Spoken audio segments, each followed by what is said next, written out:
Dios les bendiga en esta tarde, hermanos. Y quería decirle que los hemos extrañado mucho en estos tiempos duros, pero el Señor es bueno y maravilloso. En esta tarde vamos a enseñar la lección número 12.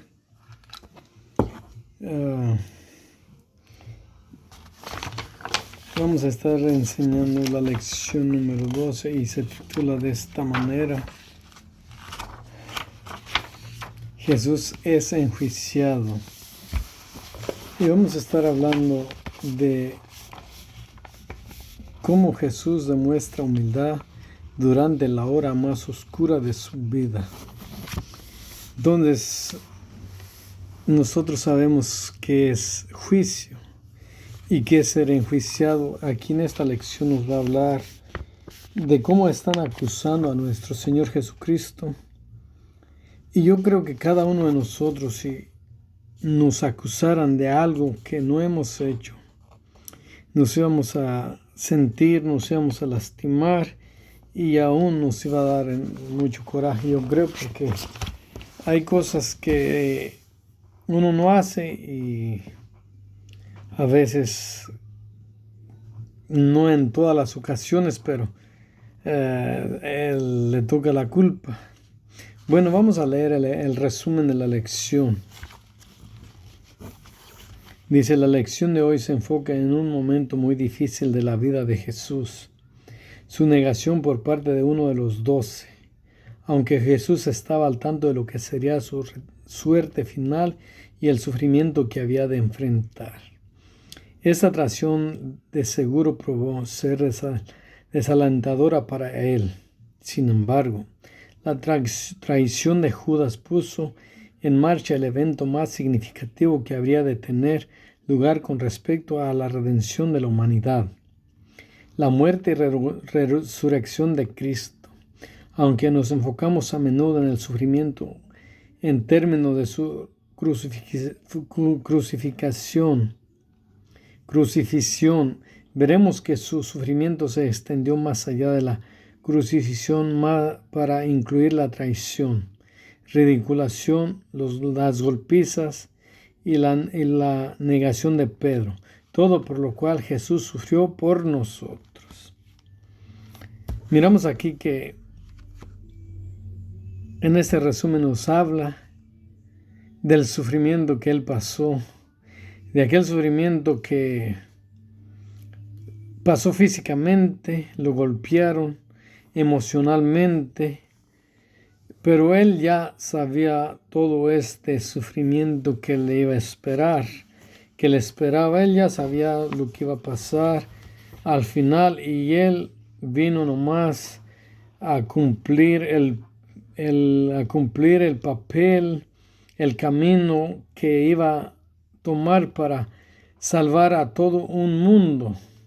Entonces este fue el camino. Él ya sabía lo que iba a sufrir, pero él sufrió por usted y por mí.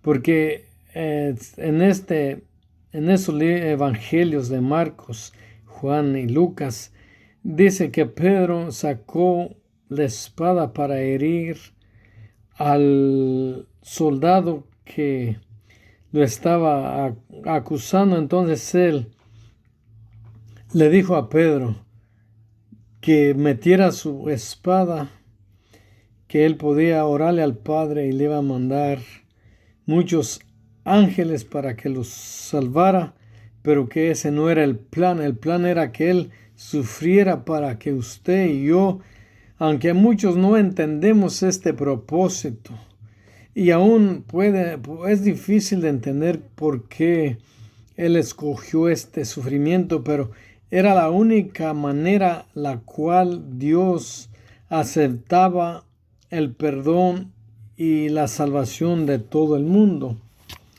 Porque miramos que Dios siempre ha querido salvar al hombre. En el principio le ordenó a Moisés que mataran borreguitos, corderos para perdón de pecados, pero era nomás un tipo y sombra de Jesús, porque Jesús dice que él fue a la cruz que no abrió su boca como cordero, fue al matadero sin abrir su boca. Qué hermoso. Y miramos a Jesús que él no se quejó. Él nomás fue obediente. Le encajaban clavos, lo escupían, lo golpeaban, pero él sabía que era el único camino que nosotros íbamos a tener esa salvación. Bueno, vamos a pasar con el punto número 1. Dice, traicionado y arrestado. Dice así. Luego hablando él aún, vino Judas, que era uno de los 12, y con él mucha gente con espadas y palos, de parte de los príncipes, sacerdotes, de los escribas y de los ancianos. Y el que le entregaba les había dado señal, diciendo, al que yo besare, ese es, prendele y llevale con seguridad. Y cuando vino, se acercó luego a él y le dijo, Maestro, Maestro, y le besó. Entonces ellos le echaron mano y le prendieron. Vamos a leer el comentario que dice este primer punto.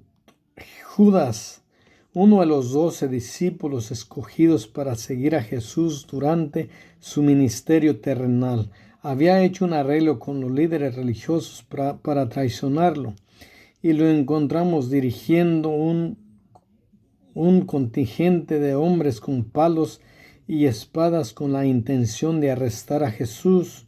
Podemos verlo en Marcos 14:43. Ellos iban dirigidos por Judas, quien había acordado besar a Jesús para identificarlo en medio de la muchedumbre. La señal ofrecida para la traición es una que se suponía representará amor y afecto, pero en esta ocasión la misma no demostraba ningún tipo de amor para con Jesús. Esta señal pone en acción el inicio de su gran sufrimiento y final crucifixión. Luego del beso de traición de Judas, Jesús, habiendo sido identificado ante la muchedumbre que acompañaba a Judas, es capturado.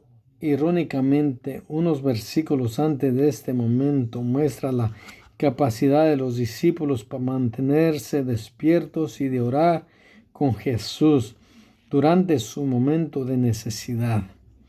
En el versículo 32 al 42, sin embargo, ahora parece estar comprometidos con el punto de que uno de ellos desenvaina una espada con el propósito de protegerlo de sus captores. En el versículo 47, Juan identifica a Pedro como el discípulo que empuñaba la espada. En Juan 18:10 podemos ver esto.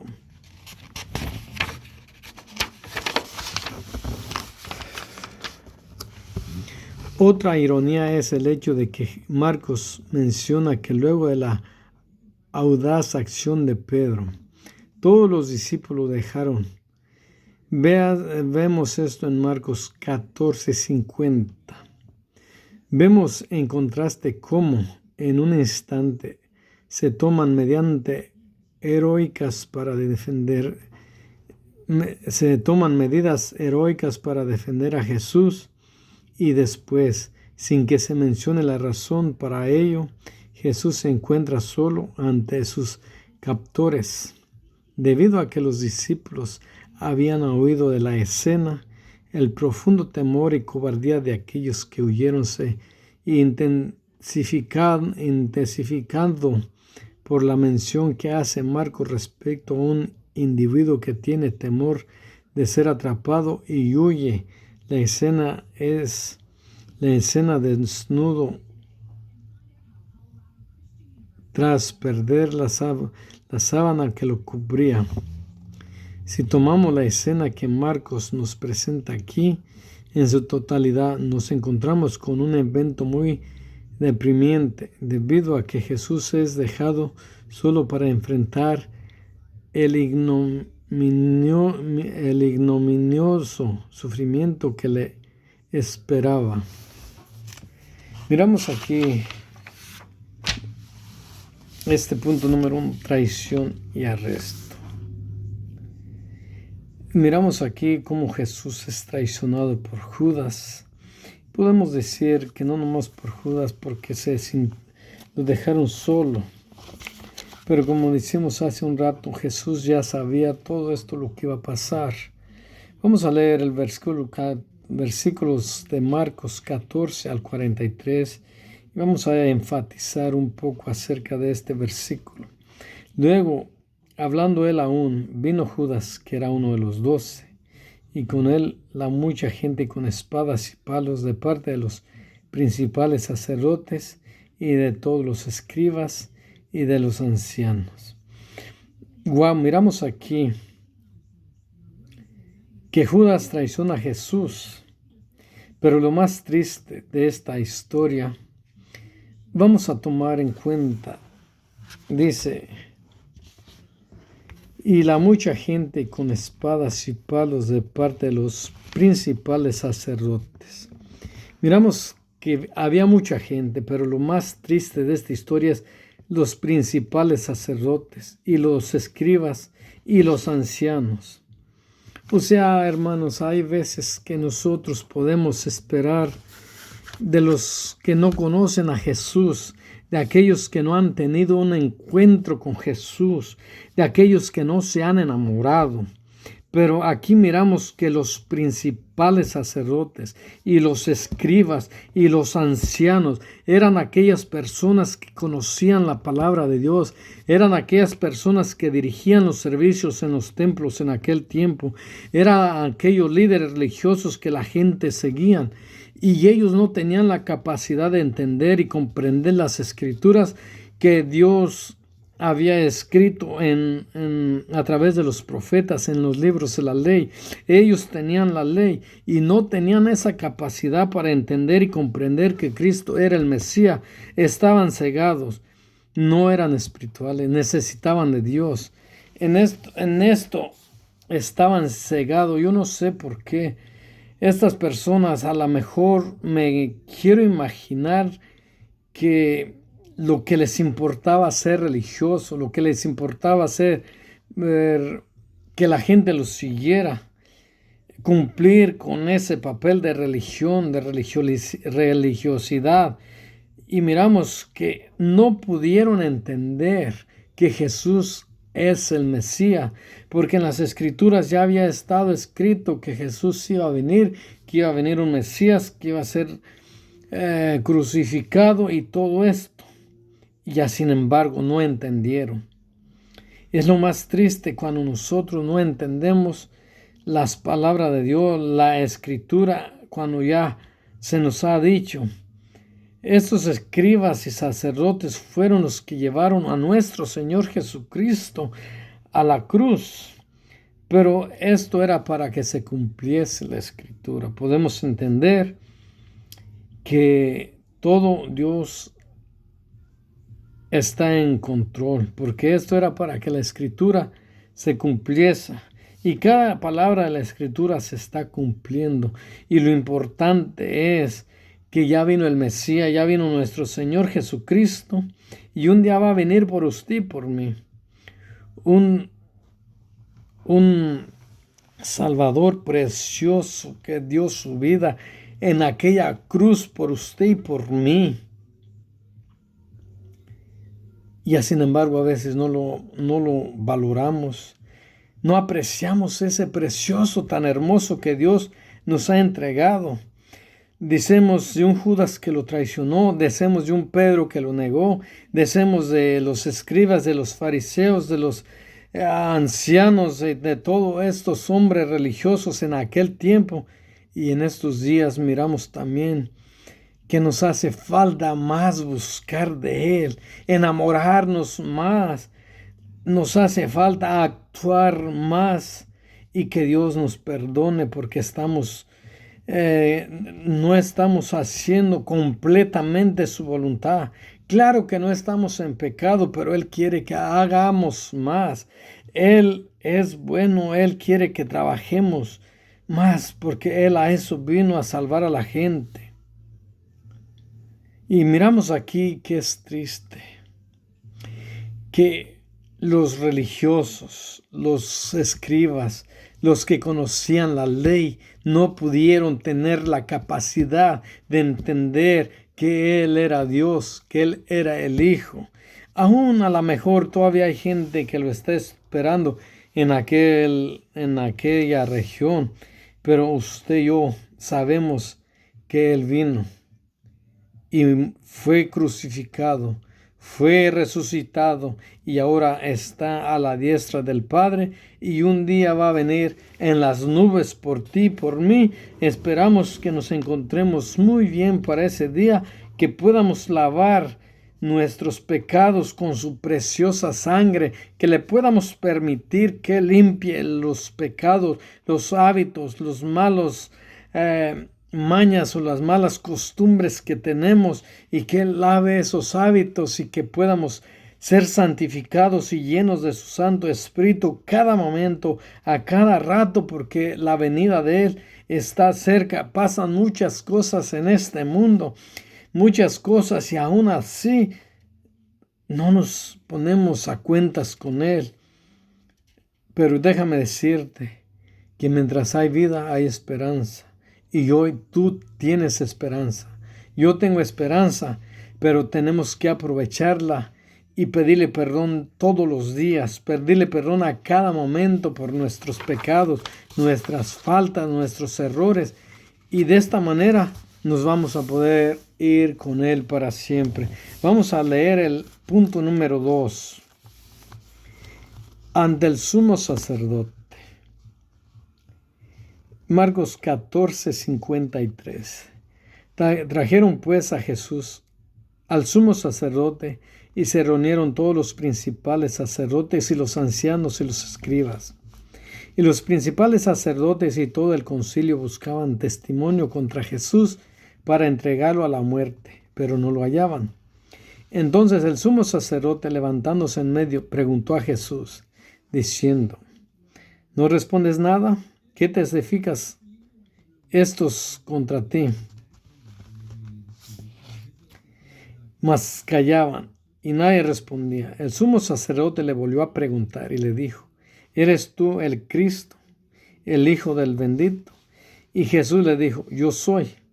Y veréis al Hijo del hombre sentado a la diestra del Padre de Dios y viniendo en las nubes del cielo. Entonces el sumo sacerdote, rasgando sus vestiduras, dijo: ¿Qué más necesidad tenemos de testigos? Habéis oído la blasfema. ¿Qué os parece?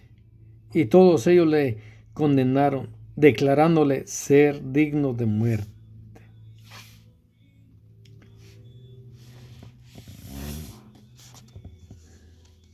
Y miramos aquí, vamos a leer el comentario. Luego de sus arrestos, Jesús fue llevado ante un grupo de líderes religiosos. La palabra traducida como concilio en la Reina Valera es en realidad el término Sanedrín. Este era el cuerpo gobernante oficial de los judíos. Indica la seriedad con la cual esos procedimientos estaban teniendo lugar. La intención de este grupo queda clara, y los principales sacerdotes y todo el concilio buscaba testimonio contra Jesús para entregarle a la muerte. No había encontrado un testimonio consistente que pudiera ser usado en contra de Jesús. El sumo sacerdote comenzó a cuestionarle, esperando atraparlo en algo que él dijera. Después de que el sumo sacerdote fallara en su intento de hacer que Jesús respondiera a las acusaciones hechas en su contra por los testigos presentados, procedió a preguntarle a Jesús directamente si él era el Cristo, el Hijo del bendito. En una de las declaraciones más claras efectuadas por Jesús en todos los evangelios con respecto a su identidad, él reconoce que verdaderamente es el Hijo de Dios. Esto provoca una acusación de blasfemia por parte de los oyentes, quienes quedaron convencidos entonces de que la ofensa de Jesús ciertamente era digna de muerte. Miramos aquí que esta gente que dice que eran los líderes religiosos del Sanedrín, o sea, el tipo de gobierno oficial en ese entonces, estaban acusando en la corte y lo llevaron a Jesús. Entonces ellos acusaban a Jesús, pero no hallaban por qué acusarle, no encontraron ninguna cosa. Entonces uno de los sacerdotes dice, el sumo sacerdote le pregunta que si él era el Cristo. Y Jesús, por supuesto, él confiesa que él era el Cristo. Y miramos que este grupo religioso, estos líderes del gobierno, sabían la ley, sabían la palabra de Dios. Pero qué triste es en estos días también que nosotros conozcamos la palabra de Dios, pero no lo apliquemos a nuestras vidas. Qué triste esta gente la sabía, pero no sabía comprenderla, no sabían escudriñarla y no la entendían. Por eso buscaban a Jesús para matarlo, porque estaban ciegos, no entendían que Él era el Cristo. Y por eso fue la única causa que encontraron para crucificar. Es triste porque Jesús, Él sabía el sufrimiento que iba a tener, pero es triste que esta gente lo acusara de cosas que Él no hacía. Entonces, hasta este momento, Dios, Jesús, Él sabía lo que iba a pasar. Él estaba preparado porque miramos a Jesús. Aquí Él está sufriendo físicamente, pero si nosotros leemos la Biblia ahí en Mateo, capítulo 26, versículo 36 en adelante, miramos que Jesús estaba triste hasta la muerte, que fue al huerto del Getsemaní a orar para agarrar esa fortaleza, esa poder, esa fuerza, esa alimentación que Él también necesitaba. Él nos enseñó hasta en estas cosas para que nosotros en estos días podamos aprender que necesitamos la oración, necesitamos el ayuno, necesitamos la palabra de Dios. Entonces miramos que Él fue al huerto de Getsemaní y la Biblia dice que le dijo a sus discípulos que lo acompañaran y sus discípulos no lo pudieron acompañar porque se durmieron. Sus discípulos duraron un poquito y luego estaban orando y se durmieron. A lo mejor en estos días somos algo parecido. Nosotros empezamos a orar y de repente nos dormimos.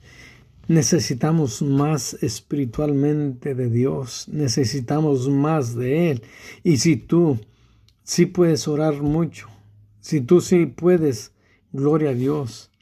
Pero hay en estos momentos necesidad de que la gente aprenda, como en aquellos tiempos sus discípulos necesitaban más de Dios. Y cuando ellos buscaron más de Dios, Dios los llenó de su Santo Espíritu. Y fue cuando la iglesia primitiva empezó a trabajar, empezó Dios a obrar por medio de la iglesia primitiva. Por medio de la iglesia primitiva, Dios empezó a hacer milagros, maravillas. Y en estos días pienso yo, ¿qué es lo que nos falta a nosotros, los seguidores de Jesús? Entonces, como la iglesia primitiva fue seguidora de Jesús, nosotros somos seguidores de Jesús también. Y como Él tiene el mismo poder ayer, hoy y por los siglos, Él puede hacer milagros, maravillas, puede fortalecernos espiritualmente, fortalecernos y llenarnos de Él, para así cuando Él venga a estar listos. Uno nunca sabe. Dios puede venir hoy, mañana, o puede tardar. Lo importante es que apreciemos este precioso regalo que Dios nos ha dado. Vamos a leer rápidamente el punto número 3. Ante Pilato, Marcos 15:1. Ante Pilatos. Dice, muy de mañana, habiendo tenido consejo los principales sacerdotes con los ancianos, con los escribas y con todo el concilio, llevaron a Jesús y le entregaron a Pilatos. Pilato le preguntó, ¿eres tú el rey de los judíos? Respondiendo él, le dijo, tú lo dices. Y viendo la multitud, comenzó a pedir que hiciesen como siempre les habían hecho. Y Pilato le respondió diciendo, ¿queréis que os suelte al rey de los judíos? Y ellos volvieron a dar voces, crucifícale. Pilato, queriendo satisfacer el pueblo, le soltó a Barrabás y le entregó a Jesús, después de azotarle para que fuese crucificado. Miramos aquí que Pilatos también no tuvo el valor de enfrentar a la gente, de decir que Jesús era inocente. Pero como les digo, hermanos, ya esto estaba en las Escrituras, ya estaba profetizado que Él iba a venir y que Él iba a sufrir, pero con un propósito de que nosotros podamos encontrar esa preciosa salvación. Él ya pagó el precio por nuestra salvación, por el perdón de nuestros pecados. Su preciosa sangre fue derramada. Entonces el versículo 2 dice así. Pilato le preguntó, ¿eres tú el rey de los judíos? Respondiendo él le dijo, tú lo dices. Él era el rey de los judíos. Esto nomás era para que la escritura se cumpliera. Paso por paso fue Jesús cumpliendo cada cosa para que la escritura se cumpliera. Él fue tan obediente a la escritura. Y en 33 años, Él nunca falló. Él nunca pecó. Él nunca le falló a Dios.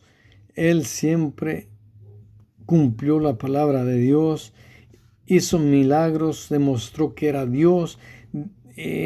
Sanó paralíticos, sanó enfermos, sanó ciegos, y aún así no pudieron reconocerle como Hijo de Dios, como Dios. Qué triste. Bueno, hermanos, vamos a hacer una oración para que nosotros podamos apreciar, podamos reconocer que Él es nuestro Cristo, que Él nos dé la luz.